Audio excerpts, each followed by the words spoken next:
Shoaib Idris. Thank you very much. Panel here in the studio, a member of the panel. As far as this deficit is concerned, the government outlined a few areas where the money will come from. Some of this will come from recovered or stolen funds. Part of this will also come from borrowing locally and outside the country, as far as the other income from tax or what have you. Are you encouraged with the deficit that you see in the budget and how it will be financed? Well, it is normal to have a deficit budgeting, but in the current circumstances that Nigeria is, given the misery index of 52% and the somewhat disequilibrium position between the interest rate that could encourage people to save and therefore invest, one wonders where and how the government intends to fund the deficit part of it that they ascribe to be sourced from the local market. We are looking at somewhere around 1.2 trillion naira to be sourced from the local market. In the last 2-3 auctions of the bonds, clearly debt management office couldn't even get buyers of the bond. And again, with the misery index and the contraction in the economy and the somewhat challenging position the banks are currently having with enormous amount of bad debts arising either from the oil shocks or the property shocks or other shocks that have arisen out of the recession, one wonders where will those monies come from. The major investors in government instruments are maybe 2-3, the banks, the pension fund managers, and a few portfolio investors. Where are they going to get the money when already the system is a bit clogged? And the budget, as at today, we are going to be spending almost 34 kobo on each naira to pay debts. And we are going to take even more debt. Are we even going to have sufficient money to fund the infrastructure that that the budget posited? And at the last but not the least, Boston, is we are witnessing for the first time in the history of this country where you have the fiscal and monetary policies not acting in sync. I don't see the central bank acting in sync with the Ministry of Finance. For the first time, central bank has spent close to about 18 months without a board. And a board that is supposed to be consisting of some members of Ministry of Finance and some intellectuals to be part of the board. And so therefore there is a complete dislocation. And this is one of the reasons why the policies of the government, even in the 2016 budget, is a bit, not so much impactful as it should be. And I think President Buhari needs to wake up and get the engine, all the piston in the engine and the plug to be given the same light in the same direction. Otherwise, we are going to be making motion without movement. Thank you for your views. You sound more like an engineer there making an automobile. But rather interesting, a good analogy of how all the engines should work and assembling it together. The president is the one who is in charge of the manufacturing plant. He's the one putting all the parts together and assemble an engine that functions. But let's go over to Abuja, Dr. Adeniyi. As far as the question is concerned, and I'm going to ask you this, one of our viewers says, can the government assemble Nigerian economic best brains to develop some policies to bring the country out of economic problem? Do you think right now that we have the right men and women in the cabinet that will deliver this recovery and growth in 2017?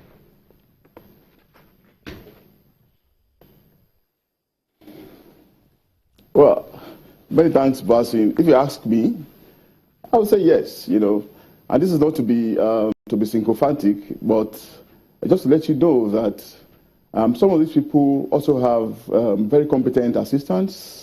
They draw advice from groups, from committees, and from multilateral organizations as well. It's not about just one individual. It's about team working together for the same purpose. And I'm going to quickly say that, economics, luckily, is not mathematics. It's not about saying 2 + 2 becomes 4 or 3 + 3 becomes 6. Economics is about permutations, about speculations, and about conceptualizations, like many of my fellow panelists will have hinted earlier on. So all these things are projections. The thing is, how well are you ready to monitor your projections and ensure that you follow them through? Are you going to say, are we just going to script the budget, put it on paper, and will not then bother about implementation, about projections, about the behavior of our speculations? You know, all these things have to be put in place. All these things have to be at the back of our mind. It's not so much about the persons, it's about individuals, about personalities that we are mentioning. For me, I think they are above average in terms of their competencies and abilities. What matters is how we work well as a team, the faith we have in the government. Like I said, it's not just being sycophantic, I beg your pardon, but looking at things from a critical perspective.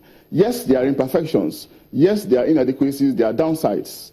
But it's about correcting them, you know, and putting the right team in place so that we can move forward and get out of the doldrum that we're in. Dr. Adeniyi, thank you very much from Abuja studios. Let's get a bit of a view from Edinburgh, where Professor Akere Tameshi is still standing by, joining the conversation, a member of the Achieving alumni. Thank you very much. You've heard part of the conversation. As far as Nigeria is concerned, is it money or is it men or what? I think a lot of things have been thrown into the conversation. So if I move back a bit and look at first the question of the budget and the deficit, one would need to understand the budget as what it is. The budget is a budget. And it could also be that there could be savings. So everything thrown into the budget doesn't necessarily need to be spent, but it could be that in the efficient management of the budget, in terms of blocking leakages, being more efficient, we can actually save and minimize the deficit in itself. So, and the other thing to think about is when we talk about the people element of the budget or the people in government, I think the people themselves are in a better position to assess whether they are capable or whether they can do what they've been assigned to do. And I think in our politics, we should probably begin to recognize the role of humility. To say that I don't know it all or I've been given the wrong portfolio, and move back a bit instead of following the crowd or trying to please people and accepting things we may lack the capability to do. So I will leave that to those who have been appointed and those who have appointed them to think through whether they have been placed in the right positions or not. But going back a bit to the issue of growth and recovery, I think it's important to recognize that the world has moved on. Because when we talk about growth, especially from an economic perspective, it tends to be a bit outdated. There was an example of China there. China grew, China invested in infrastructure, but today China is beginning to recognize that it's not only about economic growth, it's also about the impact on the environment, it's also about inclusion.